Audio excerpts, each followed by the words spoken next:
ህዳር 21 ቀን እግዚአብሔር ለሙሴ በጣቱ ጽፎ ቀርጾ ባርኮ የሰጠው እስራኤልን 40 ዓመት የመራቻቸው አማሌቃውያንን በኃይሏ ያጠፋችላቸው ዮርዳኖስን በደረቅ ያሻገረቻቸው ዳጎንን የቀጠቀጠችላቸው ፍልስጤማውያንን አንቀጥቅጣ በምርኮ የተመለሰችላቸው እስራኤል ተማጽነው ጥያቄያቸው የሚመለስባት እግዚአብሔር ለሕዝቡ የሚገለጥባት እግዚአብሔር ከድንኳኑ ከታቦቱ ላይ ሆኖ ከናንተ ጋር ነኝ የሚልባት እግዚአብሔር ከነሱ ጋር መሆኑን የሚያረጋግጡባት ታቦተ ጽዮን ዛሬ ህዳር 21 ቀን ኢትዮጵያ የገባችበት ቀን ነው ማለት ነው። እውነቱ ማለት ነው።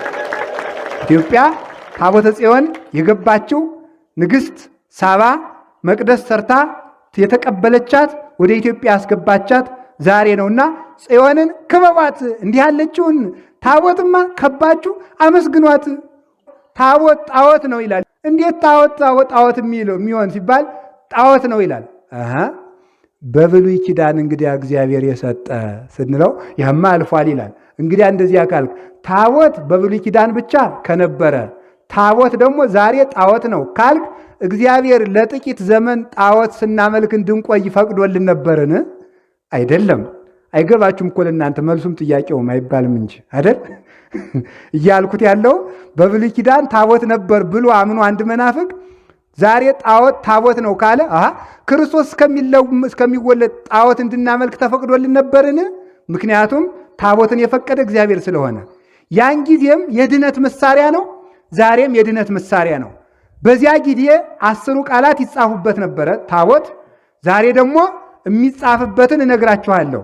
አሁን ደግሞ ሌላስ ህዳር ጽዮን ለምን ታቦተ ጽዮንን ከበን እናመሰግናለን ካላችሁኝ ከቃሉ ጋር ናችሁ። ምን የተደረገበት ነው? አንደኛ ዳጎን የወቀጠቀጠበት በሉ። ሁለተኛ ምን የሆነበት ቀን ነው? ኢትዮጵያ የገባችበት።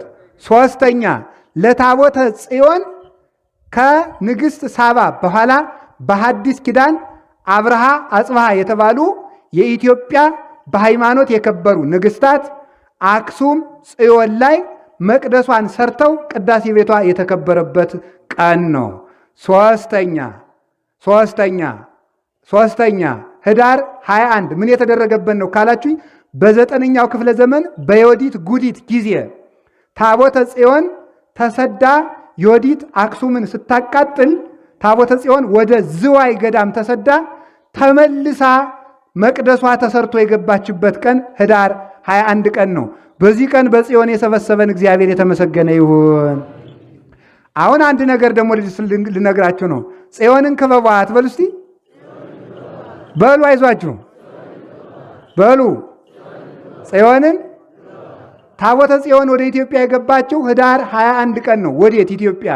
ታቦተ ጽዮን መታ ያረፈችበት አንዱ ቦታ ጣና ቂርቆስ ይባላል። አሁን እዚህ በመሰብሰባችን እድለኞች ነን፣ እግዚአብሔር ባወቀ ማለት ነው። ታቦተ ጽዮንን እያጠነ ተሸክሞ ያመጣት አዛርያስም መቃብሩ የሚገኝ እዚህ ነው። ስለዚህ በዚህ ቦታ ተሰብስባችሁ ጽዮንን ከባችሁ ቁሙ። በየድርሳችሁ ተድባበ ማርያም ሂዳችሁም ክበቧት፣ መርጡ ለማርያም ሂዳችሁም ክበቧት፣ አክሱም ጽዮንም ሂዳችሁ ክበቧት። ሳፍ ጽዮን ትባል በነበረችው በእውነተኛይቱ መቅደስ እዚህ ባረፈችባት የኦሪት መስዋዕት በተሰዋባት በጣና ቂርቆስ ተገኝታችሁ ጽዮንን ክበቧት።